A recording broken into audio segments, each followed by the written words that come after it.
Hello বন্ধুরা, আজকের recipe দারুণ টেস্টের একটা ডিমের রেসিপি।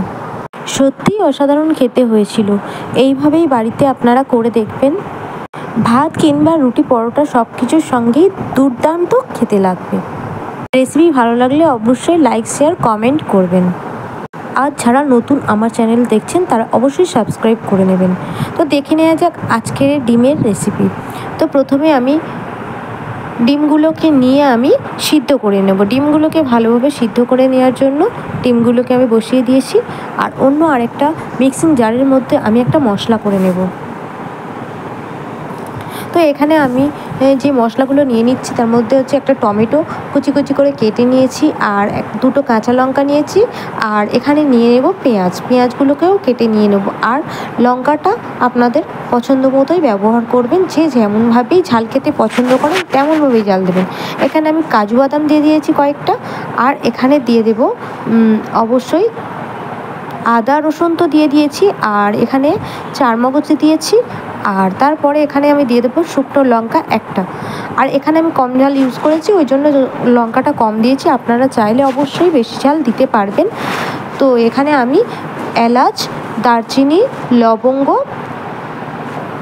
আর এখানে কিন্তু আপনারা কিশমিশও অ্যাড করতে পারবেন, আর একটা স্টার অ্যানিস দিয়ে দিয়েছি। তো এখানে আমি এবারে দিয়ে দেবো 2 টেবিল স্পুন মতো টক দই দিয়ে দেবো, দিয়ে একটু সামান্য পরিমাণ জল দিয়ে এটাকে আমি মশলাটা ব্লেন্ড করে নেব। তো এবারে ডিমগুলো সিদ্ধ হয়ে গেছে, আর ডিমগুলো সিদ্ধ হলে আমি ডিমগুলোকে ঠান্ডা জলের মধ্যে দিয়ে ঠান্ডা করে তবে ডিমগুলোকে ছাড়িয়ে ফেলবো। আর ওই মশলাটা করার জন্য অল্প একটু জল ব্যবহার করে কিন্তু মশলাটা ভালো করে পেস্ট করে নিতে হবে। তো ডিমগুলো মোটামুটি সিদ্ধ হয়ে গেছে, আমি ডিমগুলোকে এবার ছাড়িয়ে ফেলবো। তো ডিমগুলোকে পরিষ্কার করে আমি ছাড়িয়ে ফেলেছি। এবারে ডিমগুলোকে একটা চাকুর সাহায্যে চারিদিকটা একটুখানি করে কেটে দেব, যাতে তেল মশলা সব কিছু ডিমের ভিতরে ভালোভাবে যায়। তো এখানে আমি ডিমগুলোকে চারিদিকে একটু একটু করে কেটে ফেলছি। তারপরে এখানে আমি একটু নুন আর একটু গোলমরিচ নিয়ে ডিমগুলোতে আমি এখানে মাখিয়ে দেব। একটু গোলমরিচ আর একটু নুন দিয়ে আমি ডিমগুলোকে মাখিয়ে দেব। তারপরে আমি ডিমগুলোকে কিন্তু ভেজে নেব। আর ডিম ভাজার জন্য এখানে আমি সরিষার তেল নিয়ে নেব। আর তারপরে কিন্তু এই যে ডিমগুলোকে ভালো করে ভাজবো না, হালকা করেই ভেজে নেব। তো ডিমগুলোকে আমি ভেজে নিচ্ছি। ভেজে ডিমগুলোকে এই যে ভাজা হয়ে গেছে তুলে ফেলবো। এবারে যে মশলাটা করেছিলাম সেই মশলাটা আমি ভালো করে ব্লেন্ড করে নিয়েছি। আর তারপরে আমি ওই যে তেলের মধ্যে আমি মশলাটাকে ঢেলে দিয়েছি। তো মশলাটা ঢেলে দেওয়ার পরে এখানে আমি মশলাটা ভালোভাবে কষিয়ে নিচ্ছি, যেহেতু সব কাঁচা মশলা ছিল কাঁচা। এবারে আমি মশলাটাকে ভালো করে একটু কষিয়ে নেব, আর মিক্সির জার ধোয়ার একটু জল দিয়ে মশলাটা কিন্তু কষিয়ে নেব। তো এটা কিন্তু খুবই অসাধারণ লাগে। আপনারা যারা বানাননি তারা কিন্তু অবশ্যই একবার বানিয়ে দেখুন, খুবই সুন্দর লাগবে। আর এখানে আমি একটু পেঁয়াজ কুচিয়ে নিয়েছিলাম সরু সরু করে, সেই পেঁয়াজটাকেও মশলা কষানোর পরে দিয়ে দিয়েছি। আর এটা দিলে কিন্তু বেশ খাওয়ার সময় ভালোই লাগে। তো ডিমগুলো ভেজে রেখেছিলাম যেগুলো, সেই ডিমগুলোকে দিয়ে দেবো, দিয়ে আবারও মশলার সঙ্গে ভালো করে কষিয়ে নেব। আর অবশ্যই কিন্তু নুন আর ঝালটা আপনাদের টেস্ট অনুযায়ী আপনারা ব্যবহার করবেন।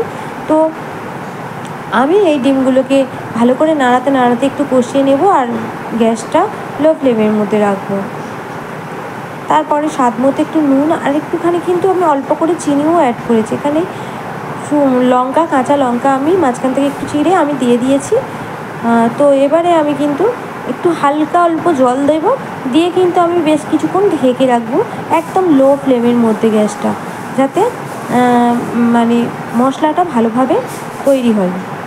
তো একেবারে রেডি হয়ে গেছে গরম গরম এরকম ডিমের একটা ভাপা রেসিপি। তো আপনারা যারা বানাননি কিন্তু অবশ্যই বানানোর অনুরোধ রইল। এই নতুন রান্না কিন্তু খেতে কিন্তু দুর্দান্তই লাগে। তো আমি এবার গরম গরম এটাকে তুলে ফেলবো। আর দেখতেই পাচ্ছেন কতটা লোভনীয় দেখতে হয়েছে, আর কিন্তু খেতে কিন্তু অসাধারণ হয়েছিল।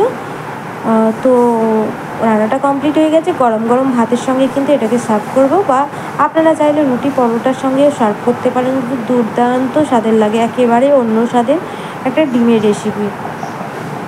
আপনারা চাইলে কিন্তু অবশ্যই বাড়িতে বানিয়ে নিতে পারেন। তো রেসিপিটি যদি ভালো লাগে অবশ্যই চ্যানেলটিকে সাবস্ক্রাইব করার অনুরোধ রইল, আর লাইক কমেন্ট করবেন। আর কে কোথা থেকে ভিডিওটি দেখছেন অবশ্যই কমেন্ট করে জানাতে ভুলবেন না।